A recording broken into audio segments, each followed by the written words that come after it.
Hi, and welcome to another episode of Numismatic Nuance with Seagriller Stacker. Hey, did you know there's a new series you're going to watch? It's called Seagriller Stacker Presents Fun with Labels. Over the next 462 months is where we're going to explore the world of Numis Labelology.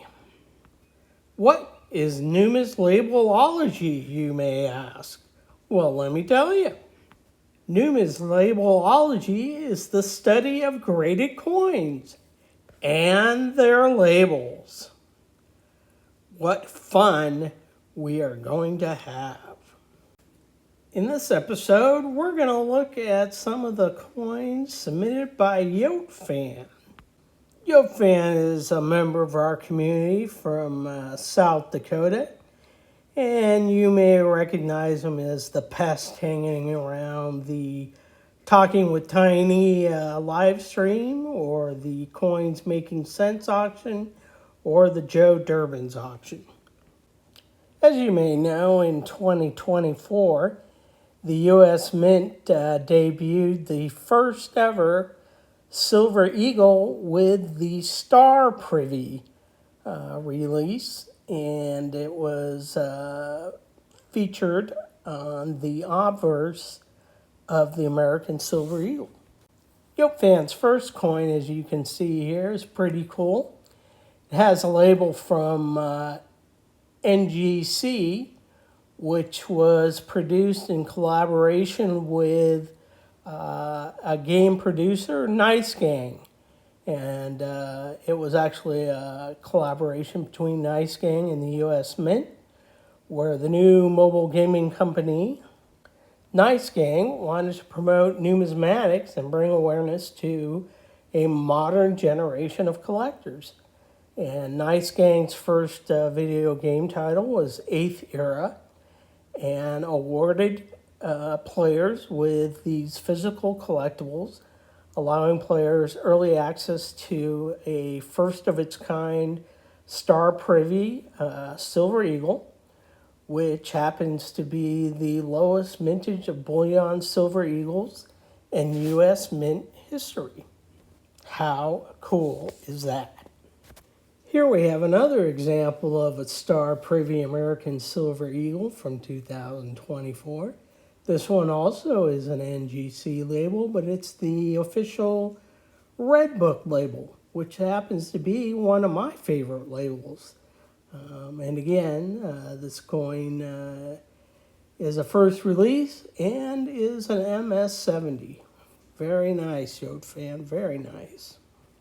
Here we have a pair of 2023 American Silver Eagles in MS70 condition. And these also happen to be in a special NGC holder. And I got to admit, I'm a little bit jealous here, YoTFan. Those are beautiful labels. Wish I had one. In fact, I wish I had both of these. And if you hadn't noticed up until now, these are in sequential order, as you can see. These are number 162 and 163. As a fan of history, this one's a little bit close to my heart. Art. Anyway, the oldest active military award in the U.S. is given today as the Purple Heart, which originated as the badge of military merit established by George Washington in 1782. In 1932, the badge of military merit was revived and renamed the Purple Heart on Washington's 200th birthday.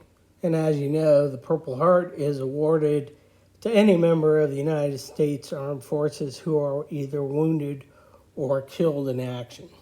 So on the 90th anniversary of the Purple Heart, the U.S. Mint released a combination of just over 400,000 proof and uncirculated National Purple Heart Hall of Honor silver dollars, and just 25,000 of these were colorized, as you can see in YoTFan's example here.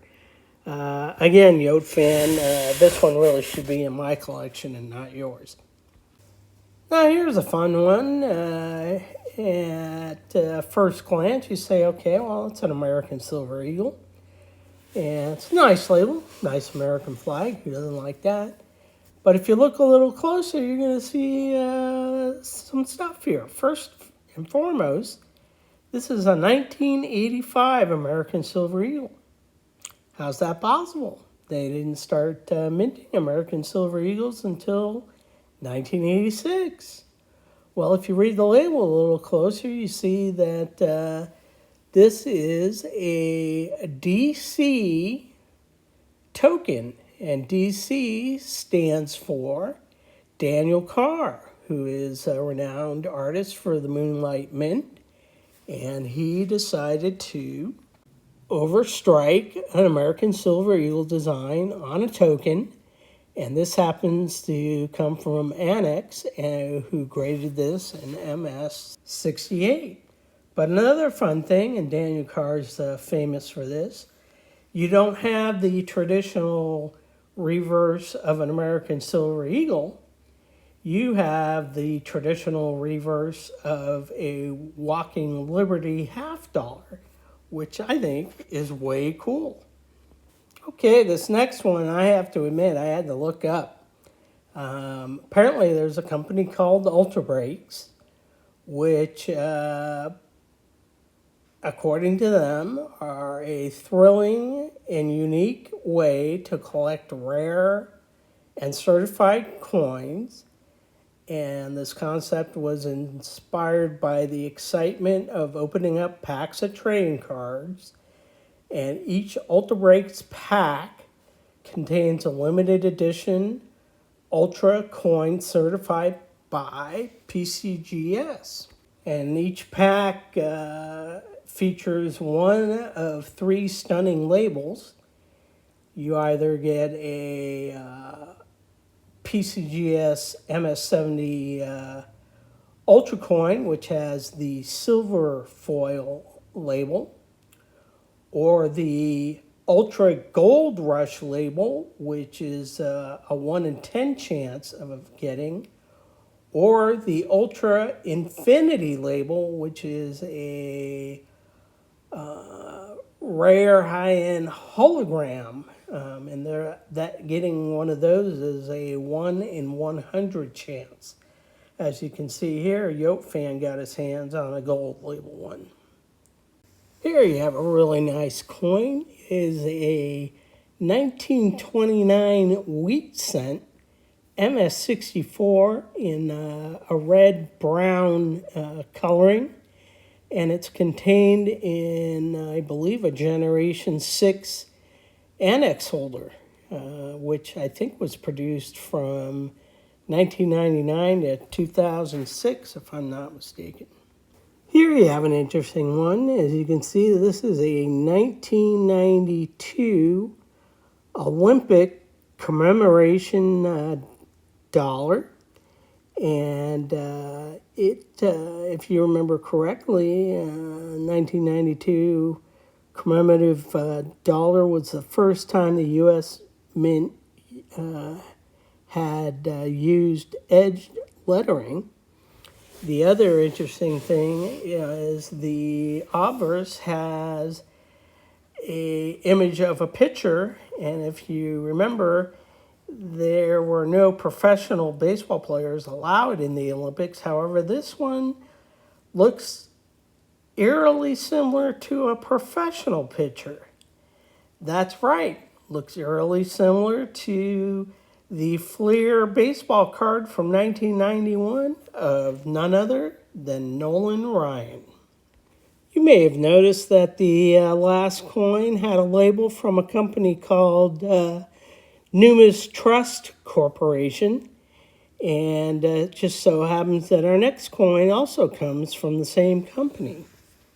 As part of the American Heritage Series, there were a special edition of coins which were 2001 1-ounce American Silver Eagles that were clad with 160 milligrams of 3 nines fine silver recovered from ground zero, and NTC has certified this to be one of those coins.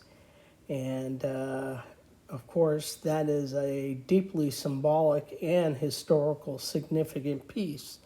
Very nice coin, Yoke fan. Okay, that concludes our first episode of Fun with Labels. Hope you enjoyed it as much as I did presenting it. And again, special thanks to our community member Yoke fan for sharing those images of part of his collection. Please don't forget to do all of the above. And as always, thanks for watching, and I'll see you next episode.